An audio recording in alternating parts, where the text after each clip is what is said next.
One's not enough. You got to do it in excess. Yes. Because your body loves it so much. Absolutely. Don't do it alone. There are people always willing to help. You can't do it alone. You can't do it alone. You cannot do it alone.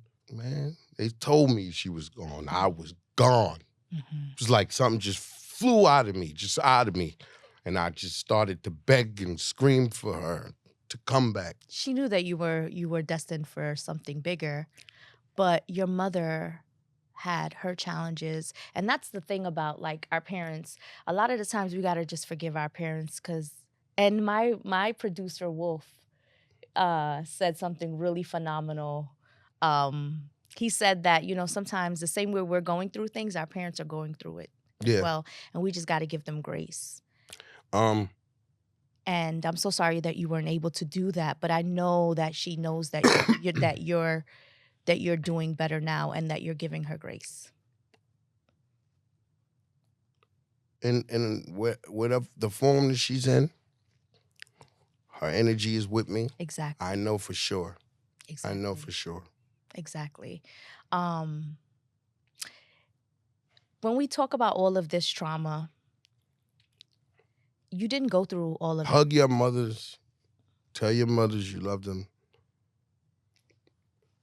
If it's, everything isn't perfect all the time, but if try to fix any relationship if it's not a good one, please listen to my testimony. Listen to somebody that just knew he would never be cool with his mother or never care about his mother or never give a the moment she was gone. The moment she was gone. The moment. I'm talking about somebody that was just like, fuck it, I don't give a what she talking about. The moment, man, they told me she was gone. I was gone. It was like something just flew out of me. And I just started to beg and scream for her to come back. That is mother and the son is a really strong. I never knew that. I never thought that. Really strong. Yeah, any woman that has a son. I mean, any woman that has children, mothering is a very challenging thing. And a lot of us, we have so many levels of trauma that we go through just to be a mother. Yep. You give birth to that child, and then you have to raise them, and you have to sacrifice so much to just be there for them. And I'm sure that in many ways, whether you saw it or not, there was some sacrifice on her behalf. Oh, man. But we just want our parents to be perfect because we compare, what we think we deserve, which we do. We do deserve it. We do deserve like some sort of perfection that we have in our minds. But sometimes our parents aren't equipped to give that to us. And we have to be okay with that. Just like you, similar to you, with your challenges with your mother, I went through something similar, but it was with my father. And just a lot of anger for years. Yeah. And no forgiveness. And I think about all the times that I could have had grace with him and had peace with him. Yeah. And allowed myself to love him the way I wanted to love him. And then after he was gone, that's when I was okay with, I came to terms with all that I couldn't forgive him for. But I should have did it before. Yeah, I'm still fighting with that one part. Like, I know this is my healing. Yeah. This is definitely my healing. And it has to be on a public scale. It has to be for the world. That's what I'm here for, the beacon. I'm a beacon. I love that. I'm of many. Because all of us are children of light. All of us are children of light. There's a lot of darkness around. It's a lot of forces that want us not to succeed, not to elevate spiritually to the next plane, never to elevate. So, they put darkness all around us, and I'm a beacon of light. All of us are, and I'm not gonna neglect that responsibility at all. I'm a man as well. Um, I thank all of you. I thank you. You always check on me. You always, support and show me morally, and I appreciate you for that as well. So this is my path of along with just my pain. Yeah. My pain. Well, the thing is that the Oh, pain. pardon me. It's okay. The pain that you share is similar to what a lot of other people, you say that you grew up in a certain era. There's so many people that grew up with you Yeah. and that have similar experience as you.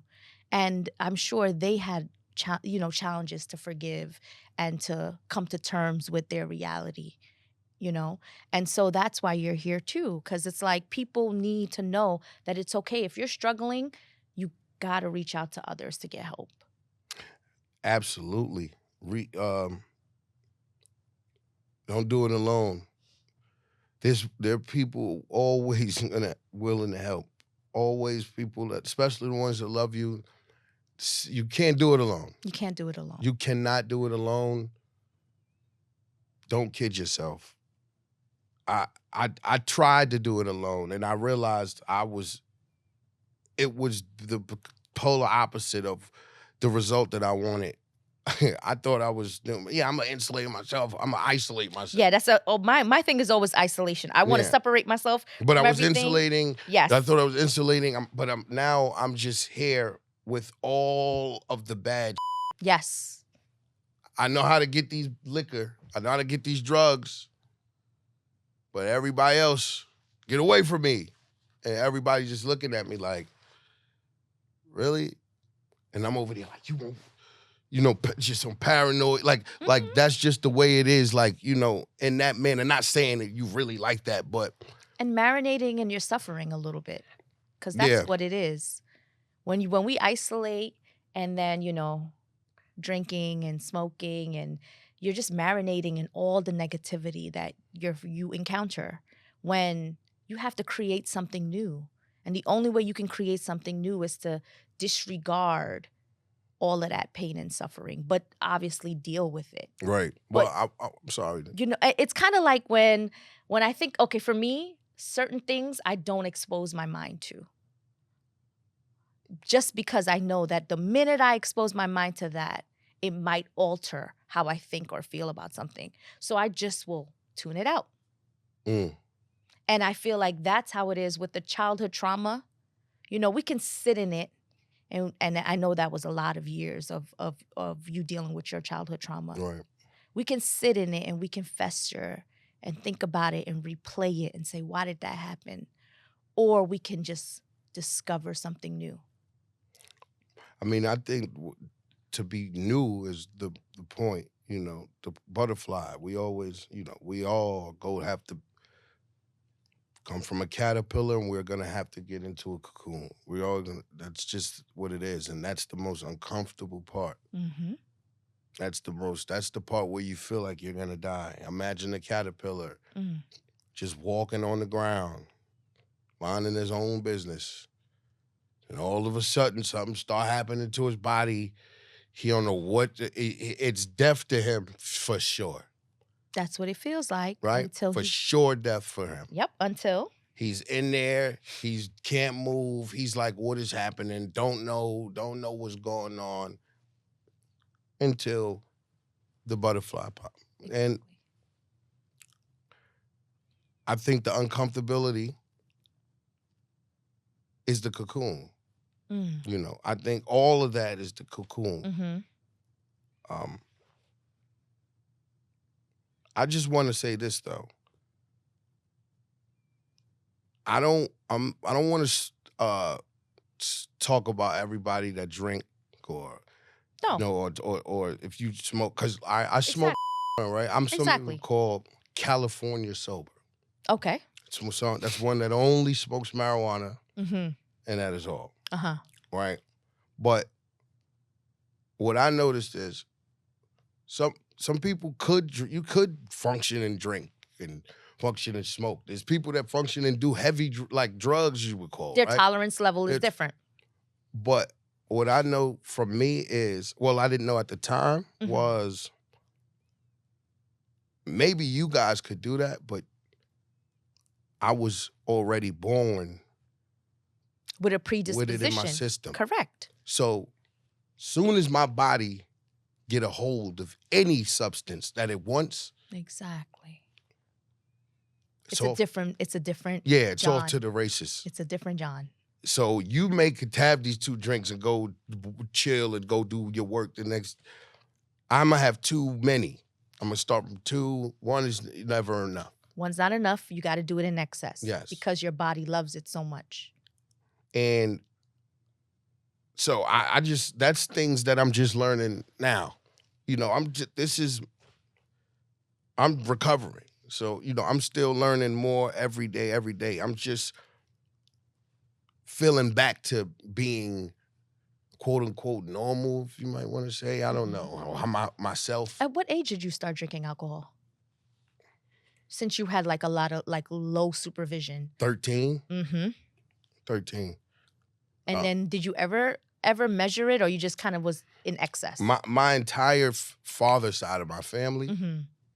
So they did moonshine, hooch, from, you know, they're from the South. So everyone drinks. Everyone. And in excess. Yeah. It's, you know, it's like, it's us out here in the street, in the hood. Like, as kids, it's us, bro. We drink every day. Yeah. We go get bottles and chill on the corner, drink and smoke and chill every day. Every day. It's a way to bond with your friends, but then also when it becomes excessive, it can really like destroy your life. I know so many people that, you know, alcohol addiction. I feel like alcohol addiction is like the worst addiction, right? Because alcohol is normalized in our society. In the program, they treat that as the worst. They said that. That's what I think. That's the one that the detox you go for. They monitor you very, very intensely. When you, like they say after alcohol, like if you just completely stop drinking alcohol, you could die. Absolutely. You know, they'd say other drugs like cocaine, and they don't even give a about cocaine. Yeah. Cocaine, like weed, like like that. They like, yeah, whatever. You'll get off. You'll do that. But like, you know, you can detox even safely. things like heroin, right? Heroin, it hurts really bad, and they go through it worse. But the death part, though. You can die from alcohol. Alcohol is like, yes. So, and I want my people to know that. Yeah. Because we think like alcohol is like some that you're doing. It's normal. We drink all the time, every day. We chilling. It's so normalized and accepted. Everywhere you go to an event, there's alcohol being served, right? It's hard to kind of not drink.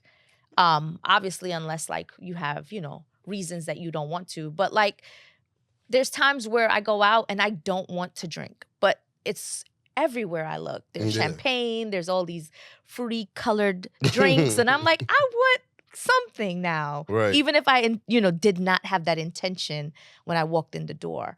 So it's normalized. Alcohol use is normalized in our society. It's fun. It's beautiful. You know, there's all these nice ads and marketing about it. Right. But it destroys your life if you don't manage it well, you know? Yeah, and that's discretion, I guess. I don't really know. It's like it affects people differently, man. Yeah. And I think that's why you need a safety net. That's why you need people to be able to tell you, you know, you ain't looking good, or you know, maybe you should stop that, you know, because before you know it, it's too late. When did you start to really understand that maybe you had a problem? Like, what were your signs? Going to jail in front of my daughter. That was it. That's what I knew. Yeah. You know, things like that. That was it. If you talking about, like, that was the final straw, really. But, like, if you're talking about,